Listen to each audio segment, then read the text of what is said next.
understanding of polyamory, bro. But like, yeah. So what are they saying there? Yeah, based on the way it's defined here, man, it says it's a practice of or desire for emotionally intimate relationships with more than one partner, with the consent of all partners involved. It has been described as consensual, ethical, and responsible non-monogamy. Yeah, it's non-monogamy. Okay. So Okay. I think we probably have a good idea of what it is now. Sure. Okay. Yeah. Okay. Welcome, guys, to our second episode of the Brave Philosophy Podcast. What's going on? Yeah. My name is Apiwe. The guys will introduce themselves. And I'm Ephraim. Yeah. So today we're talking about polyamorous relationships. So my friend over here will go over what is that entailed. Exactly. So what we're doing today is that we go after unconventional relationships, right? So it's polyamory is one of those things that, falls under these unconventional relationships. What we know is that a man and a woman get into some exclusive relationship where they're devoted to each other. You don't go outside to seek for adventure or anything like that, right? So it's with polyamory now, it's let's say two couples. They discover that, well, the relationship is not so satisfying. They include another person in it. So in that setting, right? In that setting, the people are like, exclusive to that three people now that are involved in the relationship now. So it's like, the three people are like, mutually exclusive now to themselves. Like it's, we're in a relationship now. So, well, obviously now you cannot go out and look for others. But in that three people, they feel like they're satisfied with that. So I suppose in this case now, the two of you now need to decide how many people are going to be included in this new extended relationship of yours, right? I guess. Yeah, I suppose. It probably depends on how much is lacking. But I wouldn't say it's something lacking in your relationship. I don't think someone is born to love only one person for the rest of their lives. The society. It's true. Even if it doesn't involve sexual relationships, society has conditioned us to say, okay, choose one person, fall in love, get married and make babies, and then that will be your life. But then, how do you deal with insecurities, with jealousy, and all of those things? That's where they introduce these types of relationships we're talking about today. But now let me ask. So if you say there's a lack, I don't think that it's any lack in your relationship. You can't get 100% from someone. Okay, but it's not a lack. It's more of you love this person, your partner, right? But also it's possible to love someone else. Yes, but now up here, this is my question now, bro. Yes, I agree. You as a human being, you won't just love one person and that's it, right? That's why you date so many people until you eventually settle on someone, right? But now, let's say you are married now to this one person, or you're dating this one person, right? Chances are there'll be so many people that you do love or understand or find yourself attracted to. Where do you decide now that, okay, now I'm stopping and I'm not adding any more to the group? You see, I guess the one thing that's dodgy about this is that we know the process of falling in love, and it's a difficult one, right? So it's like, for me, it's as if you look at somebody, you look at qualities that you adore or admire, right, in that person, right? And then from possibly talking to each other in some way, then you fall in love after a while, I guess. So it's like what he is saying is that people, it's possible to love a lot of people, right? And then that's how a polyamorous relationship will result. Yeah. Right? So now I'm thinking like, if we now remove what you can benefit from that person, I don't see how you will ever arrive to the love that we're talking about. Because it's like, for me, most of the time, most relationships in life is because normally you don't have something to return if you're a baby. But most of the time it's like, it's mutual. You do something for me, I do something for you, and now I love you. The thing is, Farah, there's different types of love, right? There's different types of love. Some have okay, let me put it like this now. Your love between your friends, in most cases, is asexual, especially your guy friends if you are heterosexual, right? And you're a guy. I mean, obviously, if you're bisexual, then it's a bit... Yeah, of course. Yeah. You will go either way now. You understand? It can go either way. But now my point is there's different forms of love. Your mom loves you. It's fine. She also loves maybe the neighbor's kids or your aunt's kids or whatever, right? It's fine. She can love many people. And then there's another type of love now, which is now an intimate type of love, like romantic love, which is now more complex, man. So the thing is, even with that type of love, you can still love more than one person. It's true. I understand, right? But now let's say for example, polygamy or polyandry. Let's say I am a polygamous person and my wife is also a polyandry type of wife, right? In that case, it falls under this whole polyamory thing, right? Okay, so now she likes another guy and decides, okay, you know what, Ephraim, I also like that guy for whatever reasons that the guy provides, or I wouldn't know. Maybe I'm just not strong, but she feels more safe with that guy because the guy is big and strong, whatever. And I like another girl for some other, whatever reasons, you understand? Maybe she's thick or whatever. It's fine. But now it becomes complex now because both of us are heterosexual. You understand? How am I now supposed to not feel jealous at the fact that, obviously the mere fact that she's dating that guy for the fact that that guy has some quality that I lack, I mean, you get what I mean? Yeah, there's reason for jealousy. You see, that's why I had my question earlier. But then he seems to say that you can love somebody without there being something that's lacking in the relationship. So you can go after other people. But why would you do that though if there's nothing lacking in the relationship? That's why I was asking at the time. I was like, okay, the way that love usually forms, right, is because maybe you've interacted somehow and you've found something that you can appreciate in the other person. That's why now you love the person. Right, so which is why I was saying polyamorous relationships sometimes feel a bit dodgy, because it's like, how then did you skip to love before having felt like the need to be with other people? But let me just ask one question though. I need you guys to be honest about this thing. I know maybe some of you guys have taken the choice already to say you're pro or you're anti polyamorous relationships or whatever, right? I'm actually on the fence. Yeah, maybe you're on the fence. Cool. I'm just seeking to understand. But okay, let me just I know how I was brought up though. So I also know how I was brought up. Obviously, there's that influence as well, right? But now let's take all of that stuff away, right? Let me just ask this thing. What is the main contribution to polyamorous relationships, bro? Is it love or is it greed and lust? I guess we'll have to talk about that, because it's like, the way I see it, from what I heard, right, it's about the love, right? So it's that's people what they say. They just get into a group, engage in whatever sexual relationship or just like intimacy without the sex. I don't know. But it's what I now understand, what I think. But isn't that what friends do? You love your friends, right? And there's no sex sex involved. But it's a romantic type of love with polyamory. See, now that's what I'm saying. Yeah, well, I mean, we obviously stand the risk of generalizing beyond how we feel. So it's like, I, per se, right, I don't think I can love so many people at once. Yeah, no. Right? It's either, in the conventional side chick relationship that's there now, I think maybe that's the only way that I could actually involve another person in my relationship. Not like, I don't think I'll be loving that person romantically in the same way that I would be loving my actual girlfriend. So that's what I think. So it would be a thing of being attracted to that person for certain pegs, and then when we get those pegs, we are out, move on to another one. Yeah, so that'll be in the same way that open relationships and swinging is, right? But then now these people are saying that, okay, I do get these qualities, but then we're like a family now. Yeah, it's a commitment. Yeah, exactly. So, right. So if you go outside of that triple or quadruple or whatever, you're cheating. You are cheating. Basically. Because the only way that this would work is with the example of this whole red table talk thingy. The Willow show, right? Where the two ladies are both bisexual and they both attracted to each other and they're both attracted to that one guy. But the chances of that happening to everyone, though. Exactly. It's complicated, man. Like, you want to do the math, right? And then, okay, what are the chances that you will find two bisexual females who are attracted to each other and attracted to you? You see, now, that's the thing. Mathematically, that is not so easy to find. Yeah, that's like an outlier in itself, bro. And that guy is the luckiest person, I guess. Exactly. When it comes to this whole polyamorous relationships and stuff. But then again, when you come to monogamy now, how do you explain the infidelities and the insecurities and jealousy? It's lust and greed. That's the only way to explain it. You see, but why do you have lust and greed?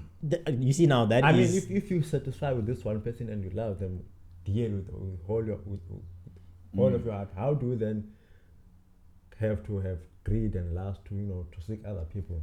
Or to even go to extent of cheating? I be like, as human beings, bro. In fact, not as human beings. That's a good question. As living beings, whatever, right? We simply just have negative aspects about ourselves and positive aspects about ourselves. You understand? Greed and what is the other one? Lust. They are not bad things themselves. You understand? If you keep them in check. I mean, if you didn't have lust, you wouldn't fall in love with the girl that you're dating, like to begin with, right? But now, greed. If you know greed, the definition of greed is excess. Greed means you have what you need, But you still want more. but you still want more more, unnecessarily. That is greed now. You understand? It's like, that's why I said to you, if you find a girl, bro, who satisfies you understand? You're fine and you're happy in your relationships. Well, in your one relationship. And you see other women out there, maybe the one girl is packing, and whatever reason that makes you attracted to that person now. Obviously, it's lust, right? You lust them. You're like, this person has something that I want. But my wife has it as well. But somehow, because you're used to it, that's what life is as a human being, bro. I may have a shoe, but if I see a new Adidas shoe, which is also fire, I will want that shoe as well. I cannot explain why it's like that. You can say that we are not meant to have one wife, but I don't think it's meant, bro. It's I guess social constructs. That's all right. So it's like, now let's look at this greed thing and how we came to this point where we now say it's a bad thing. Because it's like, I mean, can we look at people like Bill Gates and say they're greedy because they have a lot of money and they continue to accumulate a lot more money? They are greedy, obviously. Right? Yes. And Jeff Bezos and stuff like that. Yes. Right? So it's like, I guess maybe where Apiwa is trying to come from is, how did we decide that this is bad? Well, we didn't decide. Like, obviously nobody in this room decided. We just grew into it. So it's like, but what I understand is, you see, so it's like normally what defines anything as bad is one's personal values and that of the society, right? So it's like, the way I look at it, the way I understand values, you see, I'm actually yet to read where this is written. I'm not too sure if it's written anywhere. But it's like, my assessment is that when people exist in a community, right, they have certain pieces of information that they're exposed to. And with that information, they see what will help propagate the society further and what might, hinder them. Cause them into retrograde, right? Yes. Exactly. So it's like, that's how I think values come about. So it's like, now when somebody says, let's look at the one value that is valid for now. Like, let's say if they say polygamous marriages or whatever is not so great. Do you not think there was some study that they saw that, I think, when people are in pairs, that's the best type of relationship or something like that? Well, based on, what do you call this thing now, bro, where people study old anthropology. Based on anthropology. Man, I'm not English. But either way, man, based on those studies, but it's, as you said, bro, values are normally dictated by what will stabilize a community or a society, and whatever will not lead them to go extinct. You understand? So in this case, bro, you have to think about it. By the time that polygamous relationships were what do you call it now, neglected, obviously the science was still weak back then. There was STIs and all kinds of diseases that were there. Chances are, if you have many wives, you can imagine the sexually transmitted diseases that are going to be passed on. And people die off, right? But of course, this also comes from religion as well. Obviously, religion was written we don't know when exactly God came and wrote these things. We're going to look at religion in the same way that we look at societies. I mean, normally most books are written about the society of the time. So it's like, I feel as though some things were probably beneficial to the times of old, right? So that's why I'm saying, like, certain values, we're not really just here to throw them out and say, okay, this we're not going to do because it's restricting. But I mean, it's something that we should understand first. Why is it there in the first place? And why we are here? Why are we here now? We get these relationships where multiple people can just have multiple sexual relationships with each other and it being okay. But I know where this started, like with the side chick. I mean, back in the day, that was like, divorce related kind of things. Right? The thing but now is, the side it's chick, a lot. But the side chick has always been there, bro. It's just that obviously now because of social media, it's out more there. people are more easily exposed. If you have a side chick, chances are people will find you. You understand? Or will find out that you have a side chick. Well, but it's I guess always been that's there. Okay. But the thing is it natural now then What? for you to love one person and then, you know, still go do some other things behind her back? I guess That's what I want to know. But the thing is, you have to understand that, As that to back in the why. days, sometimes people don't get married to people they love, bro. You understand? Sometimes you're forced into a marriage, like especially with ladies. No, let's create a scenario where everything is perfect. It's a You perfect love the marriage. person, But the thing is, there's The no lady such. loved you, right? And you got into a marriage. Yeah. And then But you both get married. you go outside the back and you find somebody. So with this chick situation, what I was saying is that now it's actually widely accepted. To the It's point not that accepted. We know it the happens, girlfriends will be knowing that there's somebody else because, well, you know. and they accept it. Yeah, in that sense, you do have such relationships where you haven't heard of it. Have you heard of it? I've heard of it. Yeah, I've What? heard of And it. the main chick says, it's cool. I know you Yeah. have a side chick and whatever. Yeah. Wow. Okay. I didn't So know. it's probably from an understanding where she's been told, like, you know what, there are things that you can't do. That I Bruh. get from that on. I've You know, never- that's what it is. Me and you are gonna get married, but just for now, you know, there are things that I just want to explore, and then that's it. We'll get back to each other. Is it? Wow. Okay. I never knew. For me, in my understanding of what a side chick is, bro, she is the chick that knows that you're dating someone else, right? Your main chick.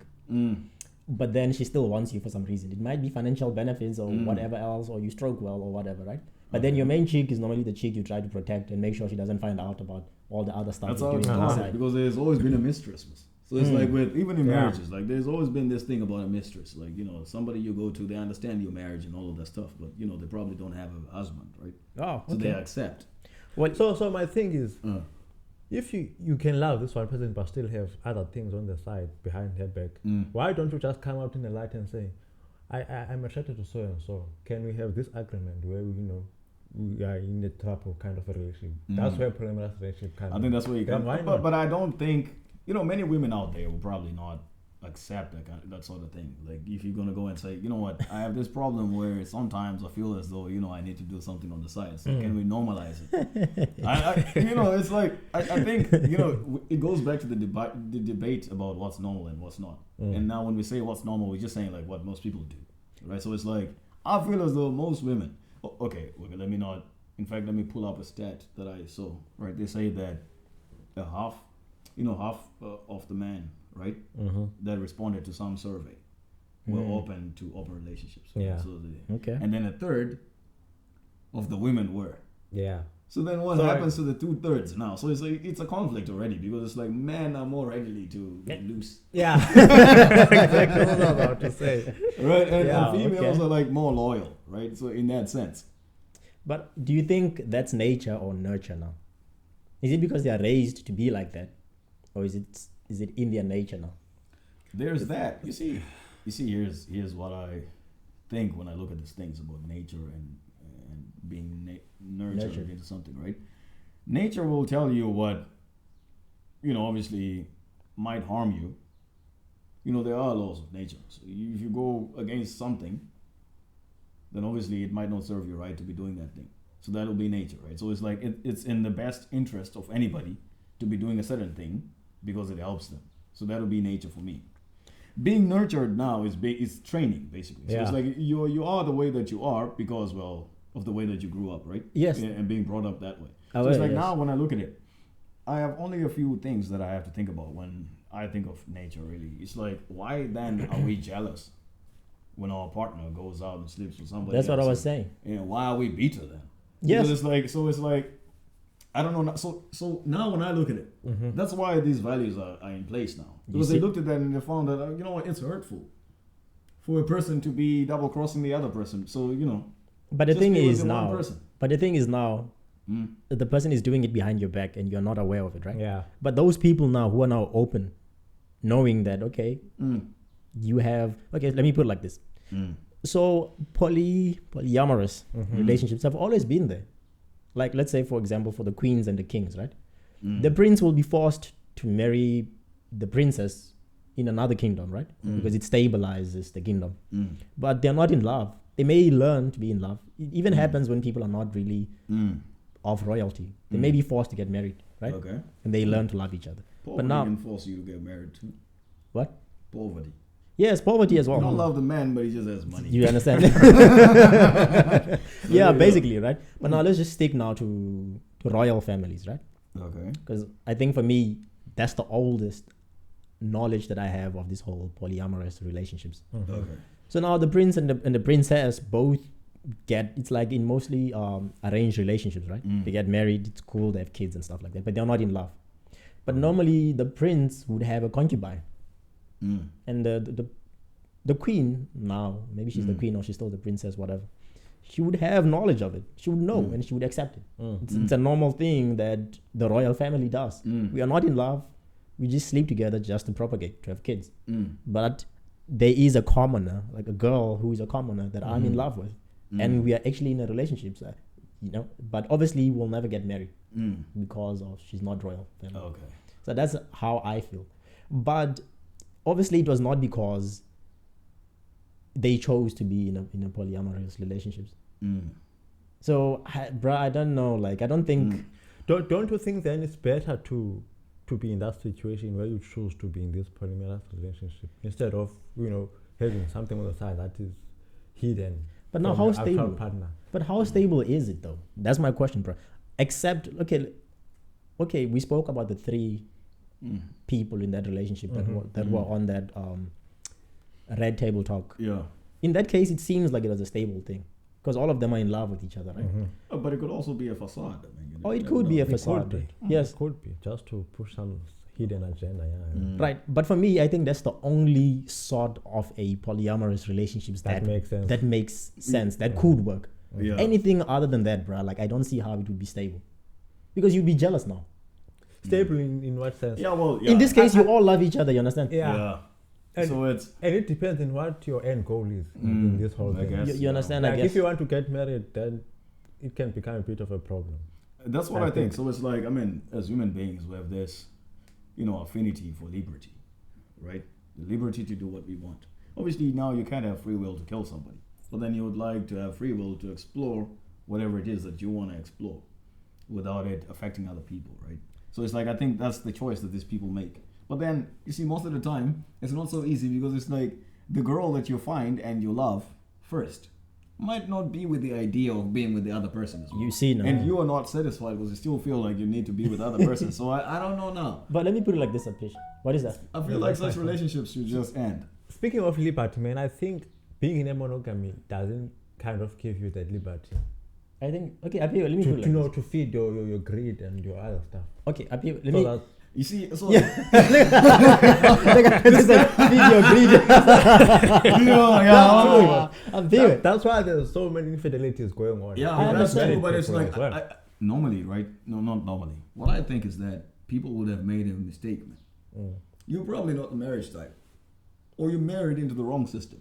Maybe. Because it's like if you're gonna get married with somebody that's expecting you to be mutually exclusive for them, and then now you go, on the side and do this and that, then you probably did not do enough research, or you weren't grown up enough to know what kind of sexuality you are, or maybe sometimes you only know after getting exposed. That's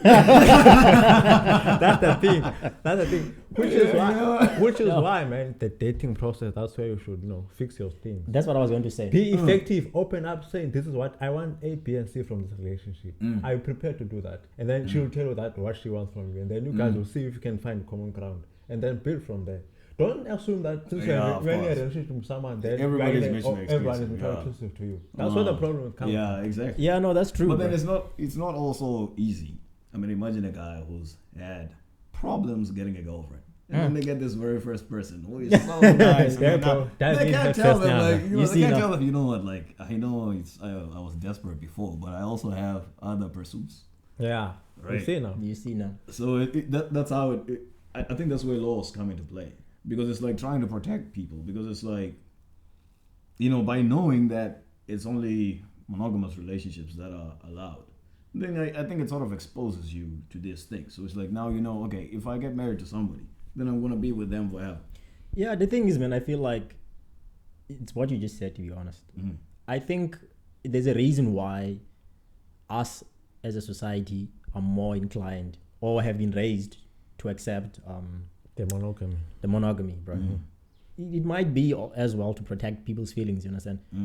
But I think it makes everyone more included. Because if you think about it, chances are, even now in this whole monogamy system, that you might not get a life partner. Simply because maybe you're scared, or you just don't have the skill to find a wife or to find a husband, or you choose not to, or whatever happened to you, you understand? But now think about it, if it's now open for everyone, bro. Bro, the thing is, you have to understand that as human beings, we also have emotional needs, bro. We need that form of security, like knowing that there's someone that I'm going to, when I need to speak to someone, I speak to this person. You understand? That's why the whole jealousy thing. I mean, if we were made, bro, to be polyamorous, I feel like we wouldn't have this feeling of being jealous when you see your... In fact, you feel jealous now if you feel like your wife is giving attention to another nigga more than you. Definitely. Right? And they're not even sleeping together. Okay, so here's the thing, right? Listening to that talk show, right, with Jada, the couple were actually saying that, I think the guy, after seeing his chick being hit on by another guy, he gave positive reviews about it. Like, he's like, it's like, it makes me feel great. Like, that I have a marketable wife, like somebody that can, a trophy in a sense. Right? Yeah, he said so. You see in some now. way. So it's like now, and also she also puts this thing out, this insecurity thing out, because she now says, okay, I know that he is with that person, and it doesn't threaten me, so it makes me feel more secure now, because it's like, it's just a person that we're in a three-way. But that's because obviously the three of them are all attracted to each other. But now what happens if the guy now finds another girl outside of those two attractive, and that girl is not attracted to those other two girls, and she's not bisexual? Exactly. But I think in that case, then the guy will only be involved with that one and the other two. It will be a separate thing, not interconnected. I think that's what it is. When it comes to sex. But the thing is, but maybe like as in, because the way they make it seem, because they make love the central pillar to this whole thing. So now it's like, okay, that new guy who came, right? The girl. We now, girl guy, we now love him. Like, oh, he's part of us. But obviously they're only getting freaky, the two of them. But they are part of us. So it's like, we know, okay, she now needs to do that. Yes, but then what happens if those two bisexual ladies, because they are bisexual, right, fall in love with other individual guys now as well? But are you also going to be like, it's fine. That's a Ponzi scheme, You see now. It complicates things. I guess it boils down to type of agreement that you guys have. Because obviously we're gonna stay in the one. Exactly. It's actually bound to be a pyramid scheme. Bruh, this thing. Look. Because it's like now you're trying to run away from these boundaries that you're saying that restrain you, and then now you say, okay, it's only the three of us, and then one person gets an idea, like, I'm not fully satisfied, would like one more. Now you extend your boundaries again until it's the whole. You understand? World. You see now what I mean? Because I know people saying we are not made to be exclusive, but I think we are, bro. Or else we wouldn't feel this jealousy that we have. It's just that I don't know how it is like, bro. It's like this in philosophy, right? They say the biggest problem with us as human beings, the reason why we are the way we are, we have jealousy, greed, all of this stuff, is because we are free. We are free to make any choice we want to make. And that's where the burden is. But at the same time, sort of constrained to make one choice. Yeah. But the thing is, the choice of being monogamous, bro, is not a choice given to us by God. There's no part in the Bible that says you're only supposed to marry one person. Even people in the Bible get more than one wife sometimes, you understand? If you can, choose it, right? But at the end of the day, bro, you still need to have some form of responsibility, you understand? And build some form of structure. If we don't have structure, bro, we'll be gone a long time ago now. So but what kind of structure? What kind of structure do we have in monogamy that we might not have in polygamous relationship? Okay, let me put it like this. Monogamous relationships gives rise to family, a solid family structure, where I know this is my wife, this is my husband, this is our children. I guess you see now when you put children into it, I think that's one big miscalculation. You understand? Because it's like it's gonna get confusing now. Like it's imagine people now. in the house, you understand? not knowing all of them like. Yeah. You understand? Yeah. You understand? 5 guys, you 11 chicks. Who made me pregnant? Now I need to go for bruh. It's like how many? It's kind of crazy. I think all this depends